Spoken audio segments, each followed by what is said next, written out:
Hello नमस्कार दोस्तों, आप सभी का अमरजीत स्टडी पॉइंट में स्वागत है। आज हम लोग संविधान में वर्णित मौलिक अधिकार के बारे में पढ़ेंगे। यदि आपने अभी तक चैनल को सब्सक्राइब ना किया हो तो चैनल को सब्सक्राइब कर दें, जिससे आने वाले वीडियो के बारे में नोटिफिकेशन आपको प्राप्त हो जाए।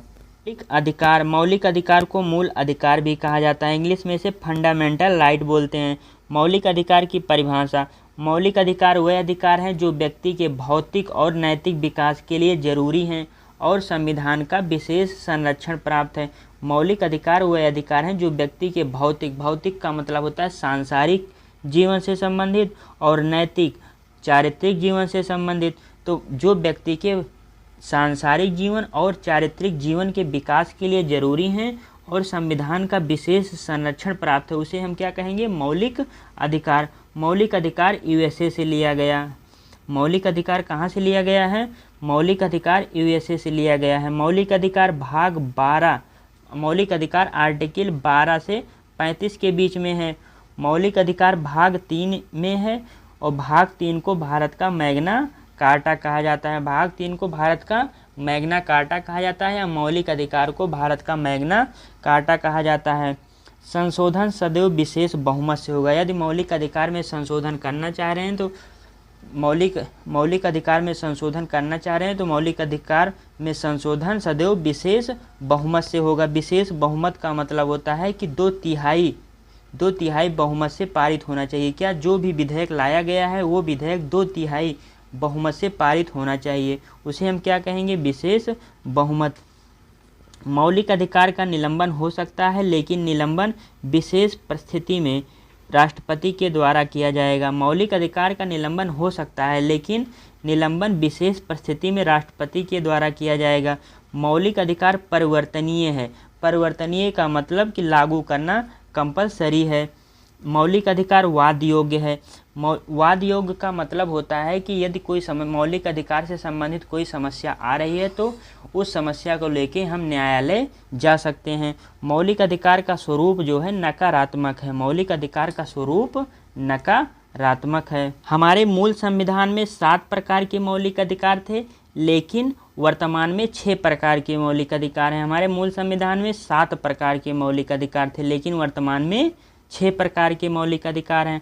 आर्टिकल 31 में संपत्ति का अधिकार था, जिसे 44वें संविधान संशोधन 1978 के द्वारा हटाकर संपत्ति के अधिकार को भाग 12 आर्टिकल 300A में जोड़ दिया गया। संपत्ति के अधिकार को मूल अधिकार से हटाकर या मौलिक अधिकार से हटाकर कहाँ जोड़ दिया गया? भाग 12 आर्टिकल 300A में जोड़ दिया गया।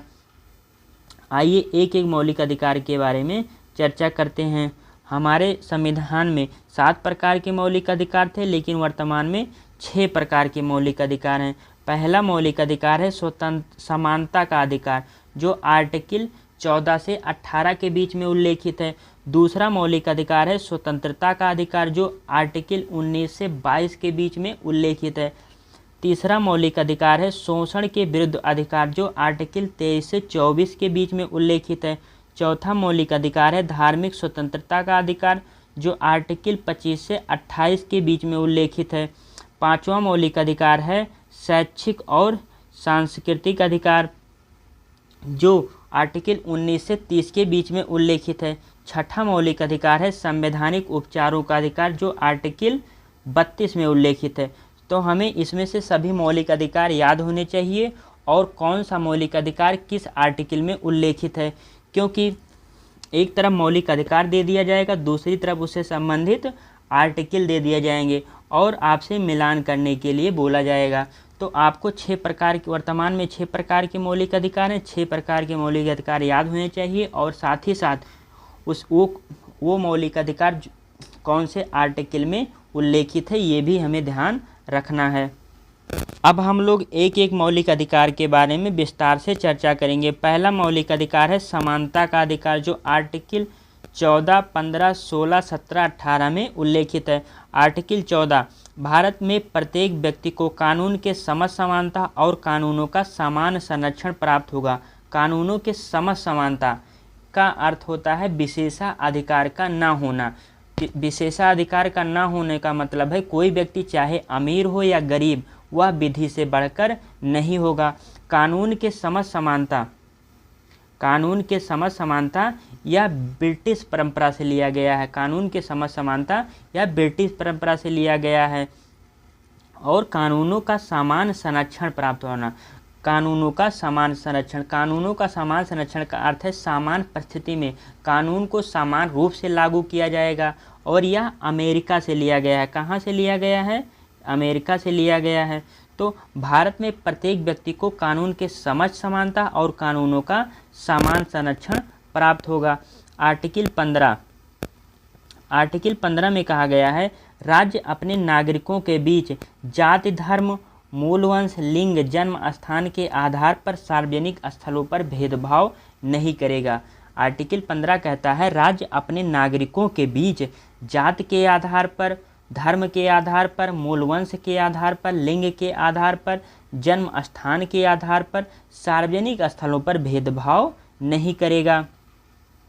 आर्टिकल 16 कहता है, राज्य के अधीन किसी पद पर नियोजन का मतलब सरकारी नौकरी में अवसर की समानता होगी और नागरिकों के बीच राज्य, धर्म, जाति, मूल वंश, लिंग, जन्म स्थान के आधार पर भेदभाव नहीं करेगा। राज्य के अधीन किसी भी पद पर, राज्य के अधीन कोई भी पद है या सरकारी नौकरी है, उसमें सभी को अवसर की समानता होगी और राज्य नागरिकों के बीच धर्म के आधार पर, जाति के आधार पर, मूल वंश के आधार पर, लिंग के आधार पर, जन्म स्थान के आधार पर भेदभाव नहीं करेगी। आर्टिकल 17 में अस्पृश्यता विधि के द्वारा दंडनीय अपराध होगी। अस्पृश्यता क्या होगी? विधि के द्वारा दंडनीय अपराध होगी। अब अस्पृश्यता का मतलब क्या होता है? अस्पृश्यता अनुसूचित जाति के किसी सदस्य के साथ उसकी जाति के आधार पर भेदभाव करना, वो अस्पृश्यता के अंतर्गत आएगा। अस्पृश्यता का मतलब होता है अनुसूचित जाति के किसी व्यक्ति के साथ या किसी सदस्य के साथ उसकी जाति के आधार पर भेदभाव करना, जाति के आधार पर अपमान सूचक शब्द कहना, सार्वजनिक वाहन पर बैठने या बैठाने से इनकार करना, ये सब अस्पृश्यता के अंतर्गत आता है। आर्टिकल 18 में कहा गया है उपाधियों पर निषेध होगा। आर्टिकल 18 में उपाधियों पर निषेध होगा। राज्य उपाधि नहीं देगा, लेकिन दो अपवाद हैं। राज्य दो प्रकार की उपाधि दे सकता है। आर्टिकल 18 में कहा गया है कि राज्य उपाधि नहीं देगा, लेकिन दो प्रकार की उपाधि दे सकता है, सैनिक उपाधि और शैक्षिक उपाधि। हमारा दूसरा मौलिक अधिकार है स्वतंत्रता का अधिकार, जो आर्टिकल 19, 20, 21, 21A, 22 में उल्लेखित है। आर्टिकल 19 में कहा गया है अभिव्यक्ति व अन्य स्वतंत्रताएं। आर्टिकल 19 में अभिव्यक्ति व अन्य स्वतंत्रताएं। मूल संविधान में 7 प्रकार की स्वतंत्रता थी, लेकिन वर्तमान में 6 प्रकार की स्वतंत्रता है। आर्टिकल 19 के अंतर्गत मूल संविधान में 7 प्रकार की स्वतंत्रता थी, लेकिन वर्तमान में 6 प्रकार की स्वतंत्रता है। आर्टिकल 19(1)A में विचार और अभिव्यक्ति की स्वतंत्रता। आर्टिकल 19(1)A में विचार और अभिव्यक्ति की स्वतंत्रता। आर्टिकल 19(1)B में शांति शस्त्र रहित सम्मेलन की स्वतंत्रता। 19(1)C में संगठन तथा सहकारी संस्था स्थापित करने की स्वतंत्रता। 19(1)D में भारत में कहीं भी आवागमन की स्वतंत्रता। 19(1)E में भारत में कहीं भी बस जाने की स्वतंत्रता। 19(1)G में कोई भी पेशा या व्यवसाय चुनने की स्वतंत्रता। हमारे मूल आर्टिकल 19 के अंतर्गत हमारे मूल संविधान में 7 प्रकार की स्वतंत्रता थी, लेकिन वर्तमान में 6 प्रकार की स्वतंत्रता है। पहली स्वतंत्रता है विचार और अभिव्यक्ति की स्वतंत्रता। दूसरी स्वतंत्रता है शांति शस्त्र रहित सम्मेलन की स्वतंत्रता।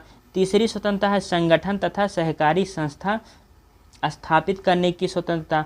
चौथी स्वतंत्रता है भारत में कहीं भी आवागमन की स्वतंत्रता। पांचवी स्वतंत्रता है भारत में कहीं भी बस जाने की स्वतंत्रता। और छठी स्वतंत्रता है कोई भी पेशा या व्यवसाय चुनने की स्वतंत्रता। कोई भी पेशा या व्यवसाय चुनने की स्वतंत्रता। नोट 19(1)F में संपत्ति के अधिकार से संबंधित स्वतंत्रता थी। 19(1)(f) में जो 7वीं स्वतंत्रता थी वो संपत्ति के अधिकार से संबंधित थी, लेकिन संपत्ति के अधिकार को 44वें संविधान संशोधन 1978 के द्वारा हटा दिया गया। तो यहाँ पे अपने आप हट गया।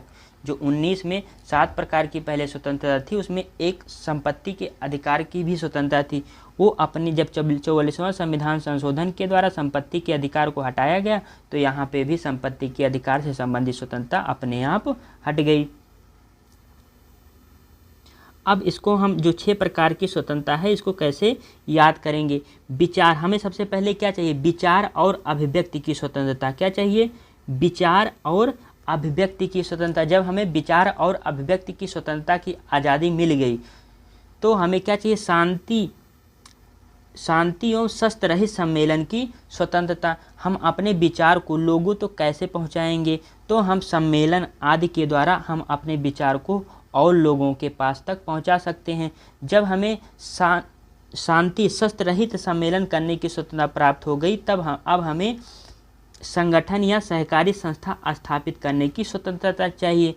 जब हमें संस्था स्थापित करने की स्वतंत्रता प्राप्त हो गई तो उसको मजबूत करने के लिए भारत में कहीं भी आवागमन की स्वतंत्रता चाहिए। जब हमें कहीं पे भी आवागमन की स्वतंत्रता प्राप्त हो गई तो हमें जब कहीं पे भी हम आवागमन करेंगे तो हमें रुकने की ज़रूरत पड़ेगी।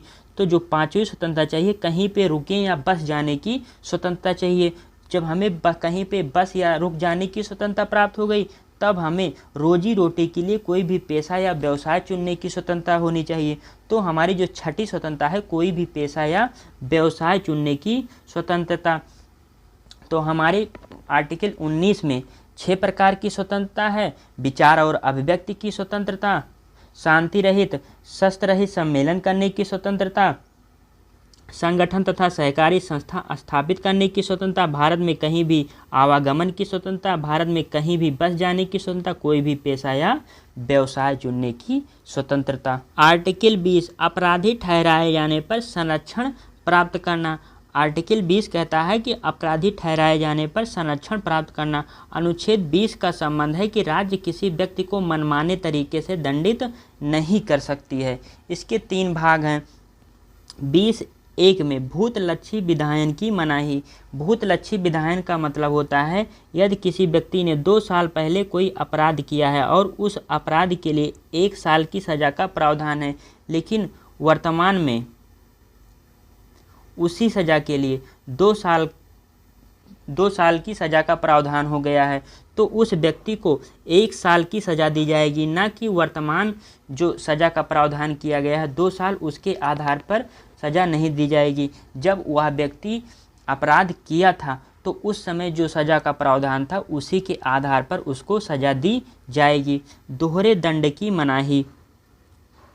20(2) में क्या है, दोहरे दंड की मनाही। दोहरे दंड की मनाही का मतलब होता है कि यदि किसी व्यक्ति को एक बार किसी अपराध के लिए दंडित किया जा चुका है तो उसी अपराध के लिए दोबारा दंडित नहीं किया जाएगा। दोहरे दंड की मनाही कहाँ से लिया गया है, अमेरिका से लिया गया है। और जो 20(3) में है, अपने ही विरुद्ध गवाही देने से संरक्षण।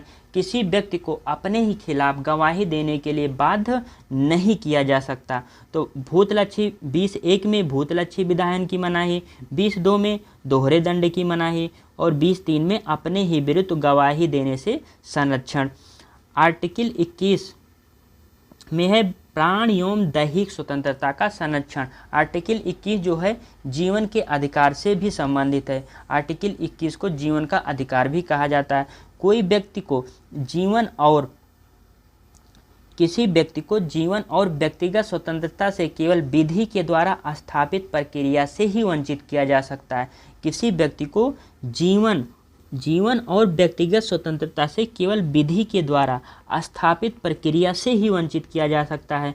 न्यायालय ने अलग अलग मामलों में जीवन के अधिकार के अंतर्गत निम्नलिखित अधिकार दिए हैं, जैसे स्वच्छ पर्यावरण का अधिकार, रोजी रोटी का अधिकार, निद्रा का अधिकार। निद्रा का अधिकार जो है ये हमारा मौलिक अधिकार है। निजता का अधिकार, राइट टू प्राइवेसी, निजता का अधिकार भी हमारा मौलिक अधिकार है। निजता का अधिकार कई बार पेपरों में पूछा जाता है निजता का अधिकार मौलिक अधिकार है या नहीं। तो निजता का अधिकार, राइट टू प्राइवेसी, मौलिक अधिकार है। आत्महत्या जीवन के अधिकार में शामिल नहीं है। कोई व्यक्ति ये नहीं कह सकता कि आत्महत्या हमारे जीवन का अधिकार है। आईपीसी भारतीय दंड संहिता की धारा 309 आत्महत्या का प्रयास करना दंडनीय अपराध मानती है। यदि आप आत्महत्या कर रहे हैं और बच गए तो आपको दंडित किया जाएगा। कौन सी धारा के अनुसार? आईपीसी की धारा 309 के अनुसार। कोई व्यक्ति ये नहीं कह सकता कि आत्महत्या हमारे जीवन का अधिकार है। आर्टिकल 21A हमारे मूल संविधान में नहीं था। यह 86वें संविधान संशोधन 2002 में जोड़ा गया।